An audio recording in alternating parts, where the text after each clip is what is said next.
തിരുവനന്തപുരത്ത് കോടികൾ മുടക്കി നവീകരിച്ച റോഡിൽ വെള്ളക്കെട്ട്. കിള്ളി, പങ്കജ കസ്തൂരി, കാന്തള, കട്ടക്കോട് റോഡിലാണ് യാത്ര ചെയ്യാനാകാത്ത വിധം വെള്ളം കയറിയിരിക്കുന്നത്.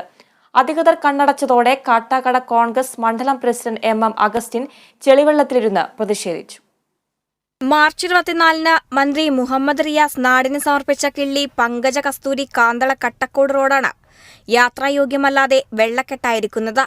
മഴ പെയ്തതോടെ ആധുനിക രീതിയിൽ നവീകരിച്ച റോഡ് കാൽനട യാത്രയ്ക്ക് പോലും യോഗ്യമല്ലാതായി.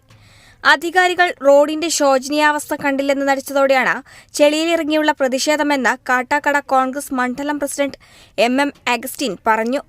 കഴിഞ്ഞ മാർച്ച് 24-ാം തീയതിയാണ് നമ്മുടെ ബഹുമാനപ്പെട്ട പൊതുമരാമത്ത് വകുപ്പ് മന്ത്രി മുഹമ്മദ് റിയാസ് ഈ റോഡ് ഉദ്ഘാടനം ചെയ്തത്. ഈ റോഡ് പണിത് കഴിഞ്ഞപ്പോൾ ഈ പെയ്ത മഴയിൽ ഈ റോഡിൽ കെട്ടിക്കിടക്കുന്ന വെള്ളമാണ് ഈ കാണുന്നത്. ഞങ്ങൾ ബന്ധപ്പെട്ട ഉദ്യോഗസ്ഥരെടുത്ത് ഇതിനെക്കുറിച്ച് സംസാരിച്ചു. സർ, ഈ വെള്ളക്കെട്ട് പരിഹരിക്കുവാനുള്ള നടപടി ഉണ്ടാവണം. പക്ഷേ അവരാരും വരികയോ തിരിഞ്ഞു നോക്കുകയോ ഇത് ചെയ്തില്ല. അതുകൊണ്ടാണ് ഇങ്ങനെ ഒരു സമരമാർഗം തിരഞ്ഞെടുത്തത്. മഴ പെയ്താൽ വെള്ളം കയറുന്ന പ്രദേശമായതിനാൽ റോഡ് നവീകരണം നടക്കുമ്പോൾ ഇതിന് പരിഹാരം കാണുമെന്ന് ഉറപ്പ് നൽകിയിരുന്നു. എന്നാൽ റോഡ് പണി പൂർത്തിയാക്കിയപ്പോൾ ഇത് അവഗണിച്ചെന്നാണ് ആക്ഷേപം. സമീപ പ്രദേശങ്ങളിൽ നിർമ്മാണം കഴിഞ്ഞ പല റോഡുകളുടെയും ടാർ പൊളിഞ്ഞ അവസ്ഥയിലാണ് എന്ന പരാതിയും ഉയരുന്നു. Kerala vision news.